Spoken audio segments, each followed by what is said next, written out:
மகா கும்ப மேளாவில் பெண்கள் குளிப்பதை போன்ற வீடியோக்கள் விற்பனை செய்து வரும் நபருக்கு கடும் தண்டனை வழங்க சமூக வலைதள நிறுவன உதவியை போலீசார் நாடியுள்ளனர். உத்தரப்பிரதேச மாநிலம் பிராக்ராஜில் கும்பமேளா வெகு விமரிசையாக நடக்கிறது.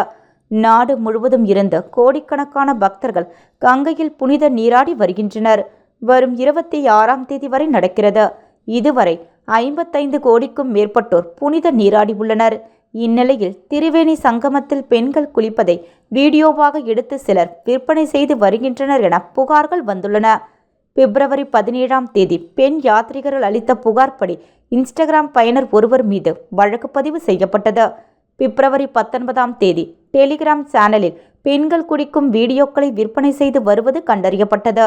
மகா கும்ப மேளாவில் பெண்கள் குளிப்பதை போன்ற ஆட்சேபனைக்குரிய வீடியோக்களை வெளியிட்டு விற்பனை செய்ததாக கூறப்படும் 2 சமூக ஊடக கணக்குகள் மீது வழக்கு பதிவு செய்யப்பட்டுள்ளது.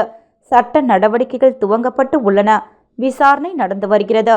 பெண்கள் குளிப்பதைப் போலவும் உடை மாற்றுவதைப் போலவும் உள்ள வீடியோக்களை சில தளங்கள் பதிவேற்றுவது அவர்களின் தனி உரிமை மற்றும் கண்ணியத்தை மீறுவது ஆகும். தொழில்நுட்ப நிறுவனமான மெட்டாவிடம் இருந்து கணக்கு இயக்குநரை அடையாளம் காண தகவல் கொண்டுள்ளோம். விவரங்கள் கிடைத்தவுடன் கைது உள்ளிட்ட நடவடிக்கை எடுக்கப்படும். குற்றவாளிகள் மீது கடுமையான நடவடிக்கை எடுக்கப்படும் என போலீசார் தெரிவித்தனர்.